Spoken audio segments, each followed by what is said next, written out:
Best powerful motivational Shashi Kumar Tiwari ने prove कर दिया कि तीसरा आदमी खान सर ही हो सकते हैं। उसमें ये 100% प्रूव कर दिए हैं। रिस्पॉन्सिबल कौन हो सकता है जो अरे आप ईरान अमेरिका का युद्ध का जो समझौता करवाना चाहते हैं, खुद का समझौता क्यों नहीं करवाएं? पर्दा के आगे कुछ और, पर्दा के पीछे कुछ और चल रहा है आपका।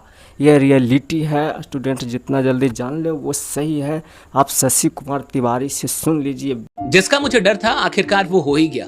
खान सर, मैंने अपनी पहली वीडियो में ही ये कहा था कि आप और रोशन आनंद सर बैठ के इस मसले को सुलझा लीजिए। दो शिक्षकों का लड़ना कहीं से भी शोभनीय नहीं है और अगर ऐसा ये मामला आगे बढ़ा तो कुछ अप्रिय घटना हो सकती है। मैं रोशन सर और खान सर दोनों से ये निवेदन करना चाहूंगा कि देखिए, आप देश दुनिया की प्रॉब्लम्स को सॉल्व करना सिखाते हैं। आप बताते हैं कि भाई इजराइल का प्रॉब्लम कैसे सॉल्व होगा, ईरान का कैसे सॉल्व होगा, अमेरिका क्या कर रहा है, पाकिस्तान क्या गलती कर रहा है। तो आप दोनों से ये निवेदन है कि आपस में बैठ के ये रंजिश जो है इसे दूर कर लीजिए, इसे मिटा लीजिए, आपस की प्रॉब्लम तो सॉल्व कर लीजिए, क्योंकि दो शिक्षकों का आपस में लड़ना कहीं से भी शोभनीय नहीं है। अब सोच के देखिए कि आपने आज एक वीडियो बनाया सुबह सुबह और अपनी संवेदना आपने वहां पे जाहिर की है और आपने वहां पे एक वीडियो भी दिखाया कि पहले ये वीडियो देखिए। खान सर, मैं आपसे पूछता हूं कि उस वीडियो को क्या आपने गौर से देखा?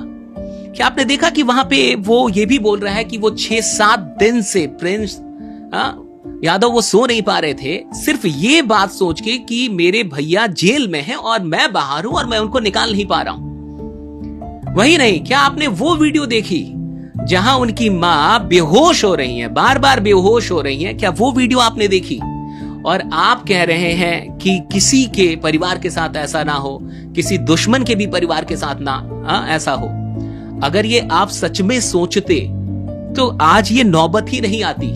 दूसरी बात ये, आप कह रहे हैं कि कोई तीसरा आदमी इसमें है, कोई तीसरा एंगल है। मैं आपको बता रहा हूं, मैं जानता हूं कि वो तीसरा आदमी और तीसरा एंगल क्या है। मुझे कुछ चीजों का जवाब दीजिए। सबसे पहले इस पूरी कहानी में आपके लोग जाके ज्ञान बिंदु कोचिंग के दीवार पे जाके आपके पोस्टर चिपकाते हैं, वहां से ये सारी झड़प शुरू होती है। उसके बाद से जब 2 जून को रात के 10 बजे आपके कोचिंग पे अटैक होता है, तोड़फाड़ होती है, तो मीडिया के सामने आके वो किसने बोला कि मेरे आंखों के सामने 8 से 10 राउंड फायरिंग हुई है? 8-10 राउंड तो हम देखे हैं यहाँ पे। आपने वीडियो में बोला है कि किसी ने तूल पकड़ा दिया, ये छोटा सा मैटर था। गार्ड घायल हुआ था, ये तो सॉल्व हो जाता।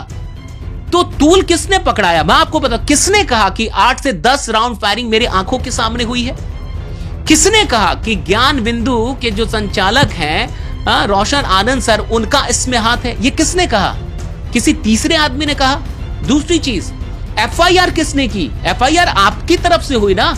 उस एफआईआर में आपने रोशन आनंद सर का नाम डाला, चलिए ठीक है, आपको उन पे शक था, आपको उनसे प्रॉब्लम थी। आपने प्रिंस यादव का नाम क्यों डाला? अगर प्रिंस यादव का आप नाम नहीं डालते तो उनको फरार होने की, उनको वहां भागने की, नेपाल तक जाने की क्या आवश्यकता पड़ती? वो कम से कम लड़ लेते ना अपने भाई के लिए वहीं रह के। दूसरी चीज, आप कहते हैं तीसरा एंगल है, किसी और के साथ ना हो, दुश्मन के भी साथ ना हो।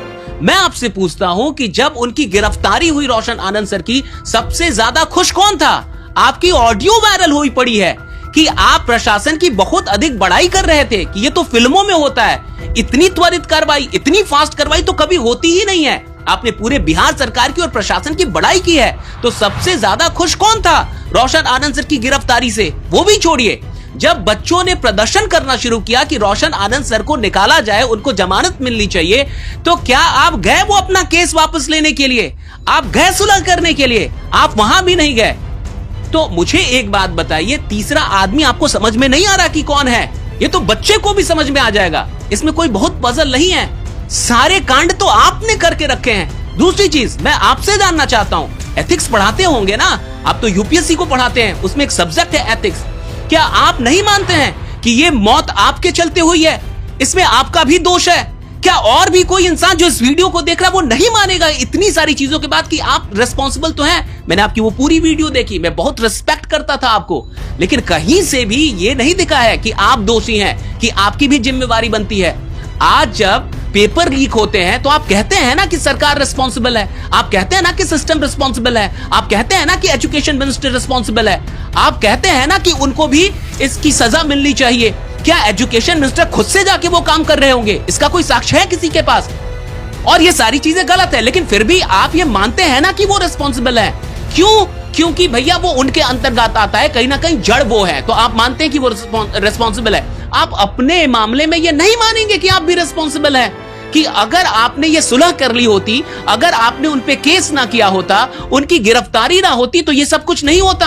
आप नहीं मानेंगे कि इसकी जड़ में आप है। आप नहीं मानेंगे कि अगर आपका अहम बीच में नहीं आता, आपकी नफरत बीच में नहीं आती, तो आज रोशन आनंद सर को अपना भाई नहीं गंवाना पड़ता। और वो भाई जिसके बारे में कहा जा रहा है कि वो शायद उनको मिर्गी थी, उनको कोई बीमारी भी थी, भैया वो 6-7 दिन से सो नहीं पाया है। जो आदमी 6-7 दिन से सो रहे, कितने स्ट्रेस में होगा। रोशन आनंद सर को भी किडनी की बीमारी है, वो भी किडनी के मरीज हैं। और आज हो सकता है कि आप शासन, प्रशासन, व्यवस्था सबको नियंत्रित कर लें, लेकिन एक मां की आह को कैसे नियंत्रित करेंगे आप? उस मां की आह लगेगी और ईश्वर आपको माफ नहीं करेगा। खान सर, बहुत दुख के साथ ये कहना पड़ रहा है। मैं आपकी भी बड़ी रिस्पेक्ट करता था, लेकिन आज दुख के साथ ये कहना पड़ रहा है। मैं रोया हूं रात में, क्योंकि एक भाई को गंवाने का क्या दुख होता है, ये कैसे समझेंगे आप? और आप कह रहे हैं कि मैं सब कुछ करने, मैं कुछ भी करने, जो वो लोग बोलेंगे मैं सहायता। आपसे कौन सी सहायता चाहिए होगी रोशन आनंद सर को? ऐसी कौन सी सहायता है जो आप करेंगे तो जाके पूरी होगी उनकी? क्या भाई वापस लौटा देंगे? मैंने पहले ही कहा था सुलह कर लीजिए, मैंने पहले ही कहा था कि कोई ना कोई अप्रिय घटना घट सकती है, और आज आप इसके दोषी हैं। और अगर आपको नहीं लगता तो आके कमेंट पढ़िए कि आप दोषी हैं या नहीं।